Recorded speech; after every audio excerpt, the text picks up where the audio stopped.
Welcome dear student. SVM online class में आपका बहुत बहुत स्वागत है। और हम ड्राइंग की बात कर रहे थे। पिछले वीडियो में हमने चित्रकला से संबंधित बात की थी। हमने आपके सब्जेक्ट के अंतर्गत थ्योरी व प्रैक्टिकल की बात की थी।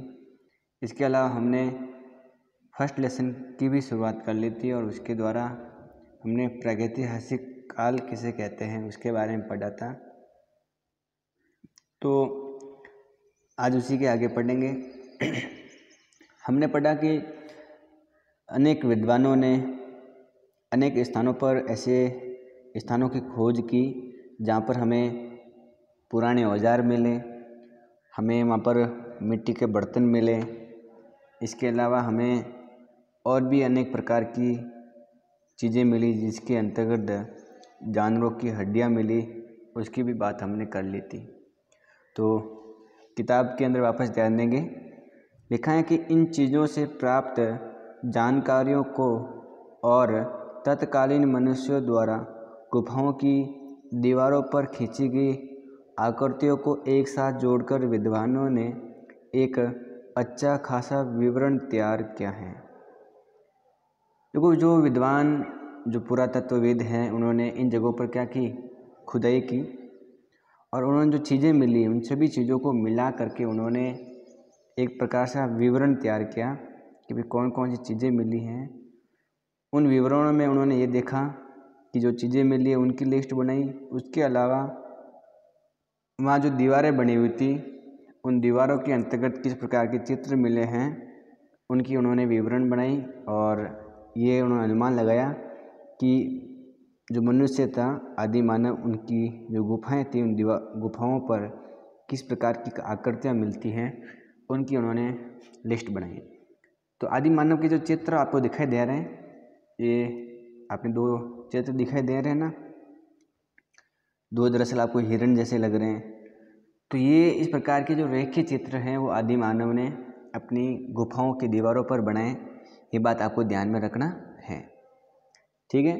तो आप ये बात अच्छी तरह से याद रखेंगे कि आदि मानव ने अपनी गुफाओं की दीवारों पर अनेक प्रकार की आकृतियाँ बनाई और ये आकृतियाँ कोई ज़्यादा हार्ड आकृतियाँ नहीं थी, सिंपल आकृतियाँ बनाई और सिंपल आकृतियों में उन्होंने रेखीय चित्र बनाए। किस प्रकार के चित्र बनाए उन्होंने? रेखीय यानी रेखाओं का प्रयोग किया। इसमें कोई खास रंग रूप इस प्रकार की आकृतियाँ नहीं थी। आगे ध्यान देंगे। लिखा है, इससे यह जाना जा सकता है कि उस समय क्या होता था। जब हम इन चित्रों को देखते हैं तो हमारे दिमाग में उन आदि मानवों के जीवन के बारे में अनुमान लगाते हैं, अनुमान आ जाता है कि आखिर उनका जीवन क्या था, वो किस प्रकार अपना जीवन यापन करते थे, वो आपको ध्यान रखना है।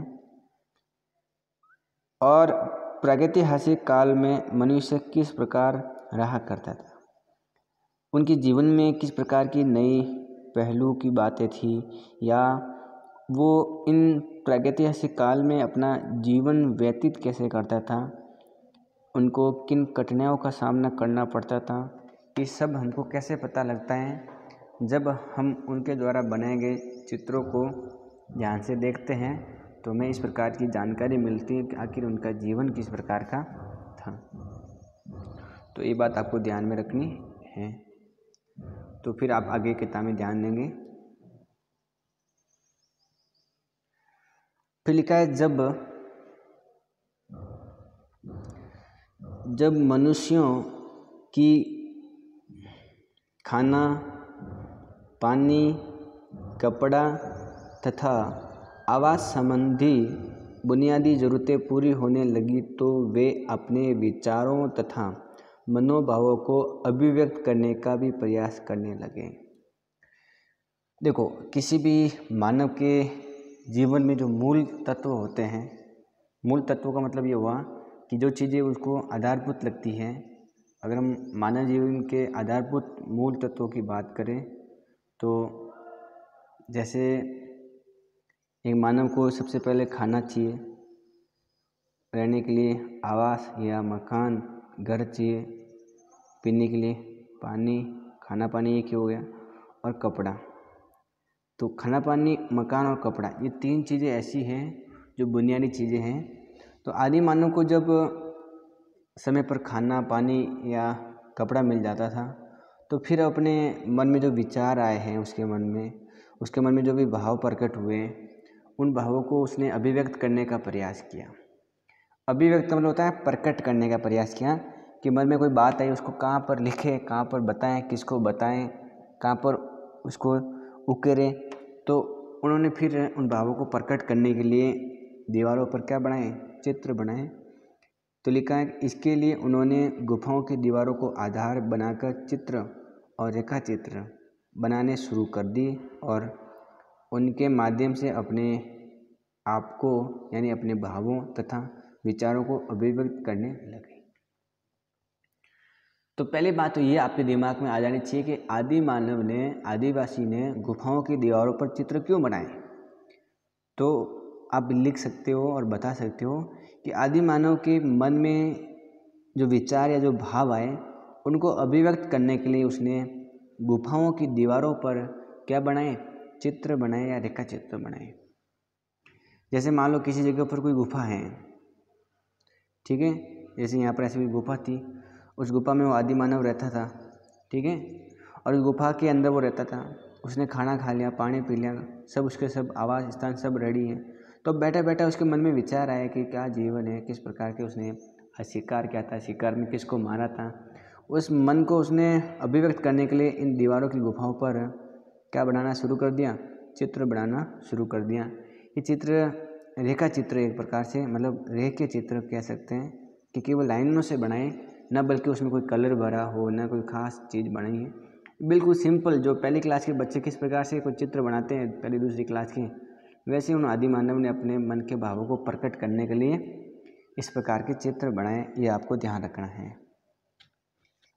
और चित्र किस प्रकार के बनाए, तो आपको चित्र दिखाई भी दे रहा होगा साइड के अंदर, ये आपको दिखाई दे रहा है ना, देखो ये आदि मानव हैं और इस प्रकार से पास में ये भी कोई है। तो कितने सिंपल उन्होंने रेखा के माध्यम से चित्र बनाए, रेखे चित्र। और तो ऐसे चित्र अपन को गुफाओं में मिले हैं, आदि मानव की गुफाओं में, ठीक है। तो फिर अपन आगे बढ़ते हैं, किताब में ध्यान देंगे। लिखा है प्रागैतिहासिक काल के मानव के इन चित्रों को क्यों खींचा, मानव ने इस प्रकार के चित्र क्यों खींचे। शायद उस समय के मनुष्य ने अपने ग्रहों को अधिक रंगीन और सुंदर बनाने के लिए भित्ति चित्र बनाए, अथवा यह भी हो सकता है कि उन्होंने अपने रोज़मर्रा के जीवन का दृश्य अभिलेख रखने के लिए ये चित्र खींचे, जैसे कि आजकल हम में से कुछ लोग अपनी डायरी लिखते हैं। देखो, अब अनुमान लगाते हैं कि जो आदि मानव ने जो चित्र बनाए हैं वो क्यों बनाए हैं।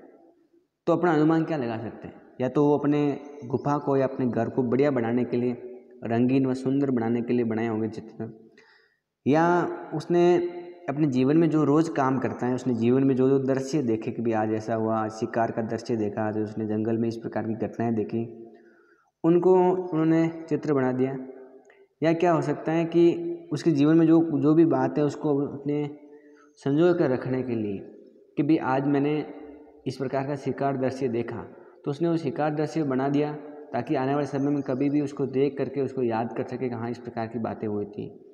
तो मतलब अपनी बातों को जो उसने उकेरा है बातों को रूप में, चित्र को, तो वो उनके जीवन में संजो कर रखने के लिए, हमेशा के लिए रखने के लिए इस प्रकार के चित्र बनाए।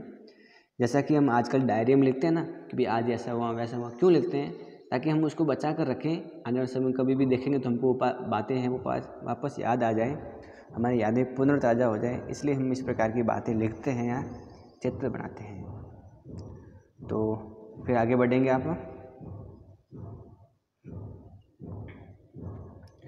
किताब में ध्यान देंगे। लिखा है मानव के आरंभिक विकास के इस प्रागैतिहासिक काल को आमतौर पर पूरा पाषाण युग यानी पुराना पत्थर काल कहा जाता है। देखो, ये जो प्रागैतिहासिक काल है और जिसमें मानव का आरंभिक विकास हुआ था, इतिहास के उस काल में जब मानव का आरंभिक विकास हुआ, मानव विकसित होने लगा, वो जो काल है वो आमतौर पर जो पूरा पाषाण काल है उसके काल की बात कर रहे हैं। ठीक है, तो ये भी ध्यान रखना है कि जो प्रागैतिहासिक काल है उसको हम पूरा पाषाण काल भी कहते हैं। ठीक है, जिसके अंदर पत्थर का प्रयोग होता था विशेषकर। तो मानव विकास के अगर दौर की बात करें कि मानव का विकास कब कब हुआ है, अगर उसकी बात करें तो उसमें प्रागैतिहासिक काल का जो काल है, वो युग है, वो युग सबसे पहले का युग है। ठीक है, तो ये ध्यान रखना है आपको कि इस समय आदि मानव का आरंभिक विकास होना शुरू हो गया था। ये बात आप अच्छी तरह से याद रखेंगे। उसके बाद लिखा है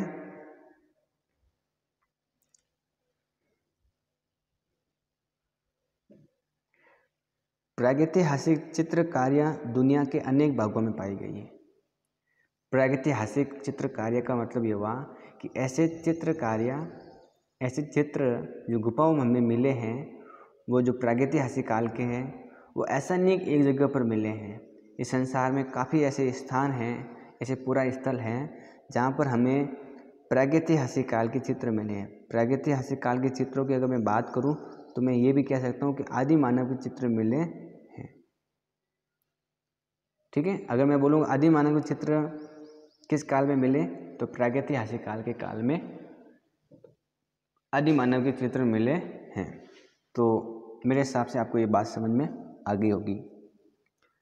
हम वास्तव में यह नहीं जानते हैं कि पूर्व पाषाण युग, देखो प्रागैतिहासिक काल को यहाँ पर पाषाण या पूरा पाषाण कहते हैं, तो पूरा पाषाण युग यानी इससे भी पहले कि मनुष्य ने क्या कभी कोई कला वस्तु बनाई थी। आपको क्या समझना है, आपको ये ध्यान रखना है कि जो आदि मानव है उसका जो काल है जिस समय उसने चित्र बनाया उसको प्रागैतिहासिक काल कहते हैं। तो क्या इस प्रागैतिहासिक काल से पहले भी, जिसको पूरा या पूरा पाषाण कहते हैं, युग कहते हैं, पूरा पाषाण युग से पूर्व उस समय अगर कोई आदि मानव था या मनुष्य था, क्या उसने कोई कला की वस्तु बनाई है तो क्या पता चलता है? लेकिन हमें पता चलता है कि उत्तर पूरा पाषाण काल, उत्तर पूरा पाषाण काल का मतलब ये होता है कि प्रागैतिहासिक काल के बाद। पूरा पाषाण काल किसको बोलते हैं? प्रागैतिहासिक काल को बोलते हैं। जिस युग में हम पत्थरों के औजार बनाते थे वो युग कौन सा है? पाषाण युग होता है। तो जो प्राचीन पाषाण युग हैं, पुराने समय का जो युग है, उसके बाद में तक आते आते मनुष्य के कलात्मक क्रियाकलापों में भारी वृद्धि हुई। तो जो दो बातें आपको याद रखनी है, एक तो जो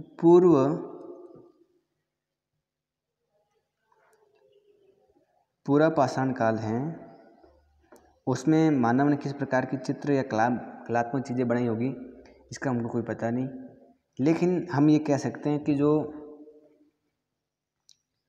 उत्तर पूरा पाषाण काल है, उस उत्तर पूरा पाषाण काल के बाद मनुष्य द्वारा जो कलात्मक चीज़ें बनाई उसमें क्या हुई? उसमें वृद्धि हुई। क्या होने लगी?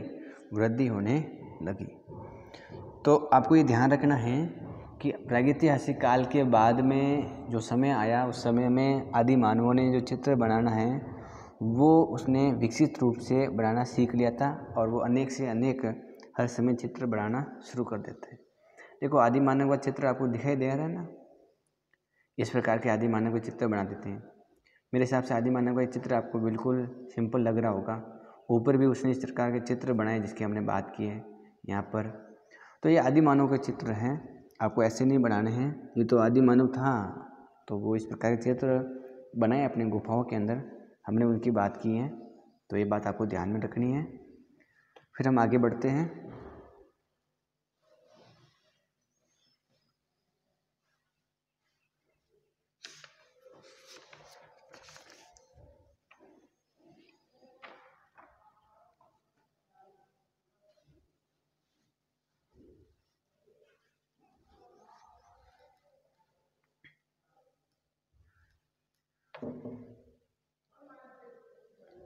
कितना में ध्यान देंगे? तो हमने लास्ट में देखा कि भारी वृद्धि हो गई थी दुनिया भर में। दुनिया भर में इस काल की ऐसी अनेक गुफाएं पाई गई। किस काल की? हाँ, प्रागैतिहासिक काल के बाद के समय की ऐसी अनेक दुनिया भर में इस संसार में हमको गुफाएं मिली हैं। क्या मिली हैं? गुफाएं, जिनकी दीवारें उन जानवरों के चित्र, सुंदर चित्रों से भरी हैं जिनका उन गुफाओं में रहने वाले लोग शिकार किया करते थे। एक बात आपको ध्यान में रखनी है, जो सबसे बड़ी बात है, हमने जहाँ गुफाएं देखी है, क्या देखी है? गुफाएं। भाई गुफाएं तो हमको मिली हैं बहुत सारी जगहों पर, ठीक है। जो गुफाएं मिली हमें इस संसार के अंदर, अगर उन गुफाओं को हम देखेंगे तो उन गुफाओं में ऐसे जानवरों के चित्र बने हुए हैं। गुफाओं में क्या बने हुए हैं? जानवरों के चित्र बने हुए हैं। लेकिन किन जानवरों के चित्र बने हुए हैं? ऐसे जानवर जिनका आदि मानव क्या करता था? शिकार करता था। क्या करता था?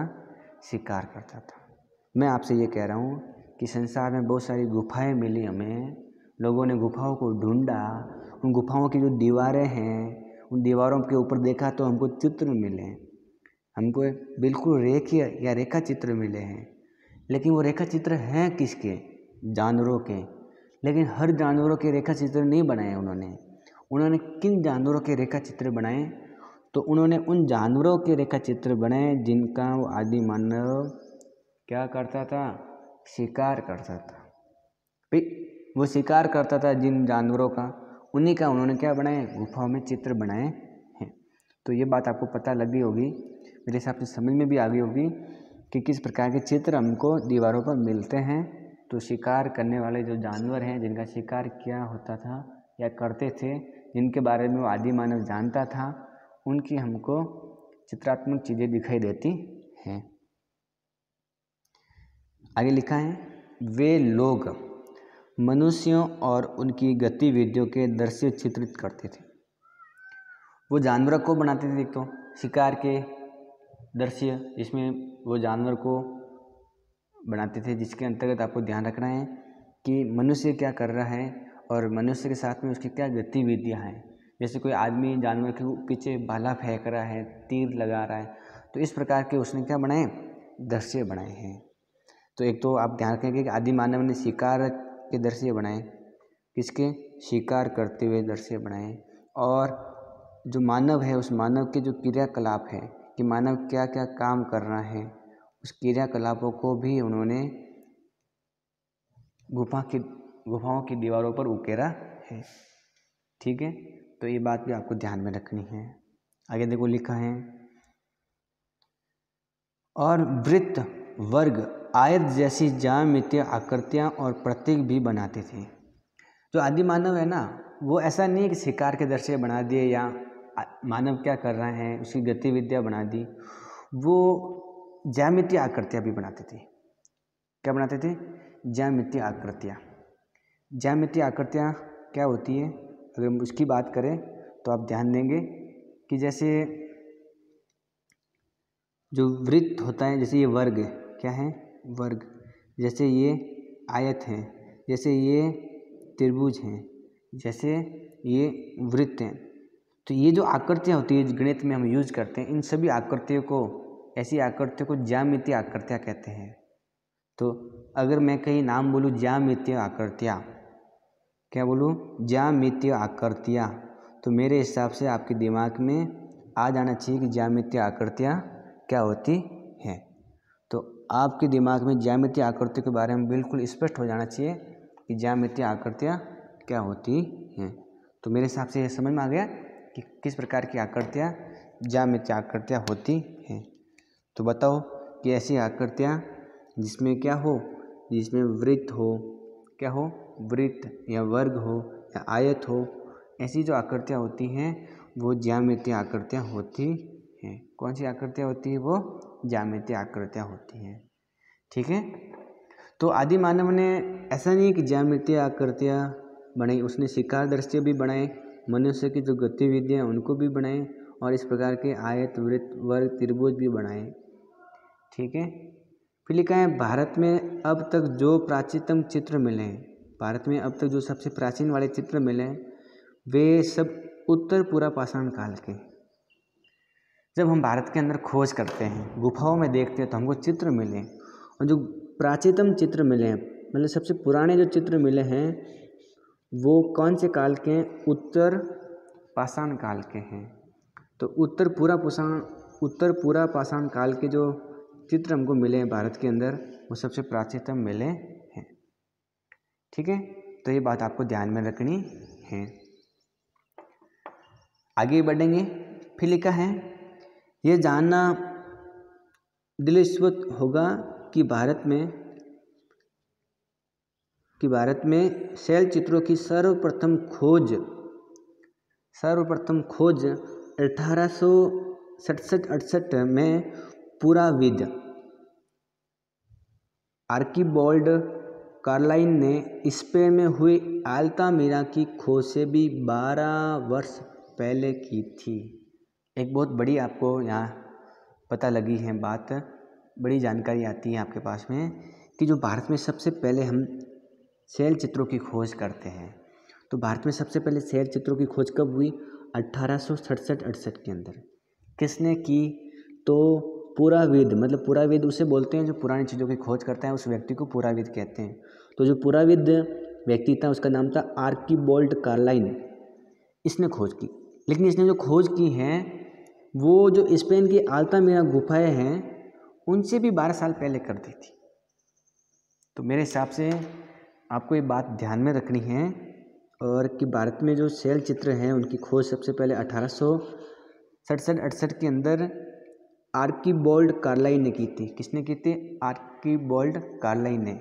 लेकिन इसने जो खोज की थी वो स्पेन के अंदर एक गुफा है अल्तामिरा, इससे भी 12 वर्ष पहले करती थी। मतलब स्पेन से भी 12 वर्ष पहले हमारे भारत में इस प्रकार की गुफाओं की खोज शुरू हो गई थी। ये बात आपको ध्यान रखना है।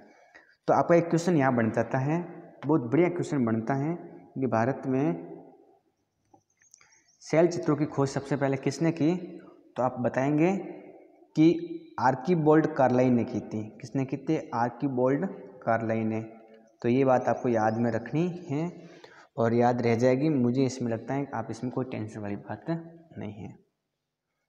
फिर लिखा है, कॉकबर्न, एंडरसन, मित्र और गोस पहले अनुसंधान करता थे जिन्होंने भारतीय उपमहाद्वीप में ऐसे अनेक स्थान खोजे।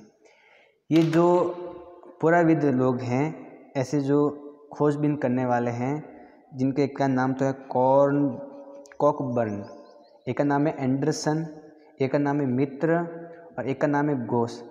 ये ऐसे व्यक्ति हैं भारत के अंदर जो सबसे पहले क्या करते थे, भारत के अंदर इस प्रकार के जगहों को खोजते थे और उन्होंने भारत के अंदर इस प्रकार की जगहों की खोज की थी। तो मेरे हिसाब से आज के इस वीडियो में जो हमने पढ़ा है वो आपको बिल्कुल समझ में आ गया होगा कि किस प्रकार आदि मानव ने गुफाओं के अंदर जानवरों के चित्र बनाए, शिकार के दृश्य के चित्र बनाए, उसने ज्यामितीय आकृतियाँ बनाई। इसके अलावा उसके गुफा में चित्र बनाने का जो उद्देश्य था कि उसके मन में कोई भाव आया है या उसने कोई शिकार किया उसको याद रखने के लिए। ठीक है, तो इस प्रकार के मन के भावों को या विचारों को उन्होंने बनाने के लिए, बचाए रखने के लिए उन्होंने चित्र बनाए। क्या बनाए? चित्र बनाए। तो ये बात आपको समझ में आ गई होगी। इस वीडियो को 2-3 बार देखें, आपकी बातें याद हो जाएगी और आपको पता लग गया होगा कि किस प्रकार आदि मानव था, उसके चित्र किस प्रकार के थे। तो आज के वीडियो में इतना ही, बाकी हम अगले वीडियो में बात करेंगे। वीडियो में बने रहने के लिए आपका बहुत बहुत धन्यवाद।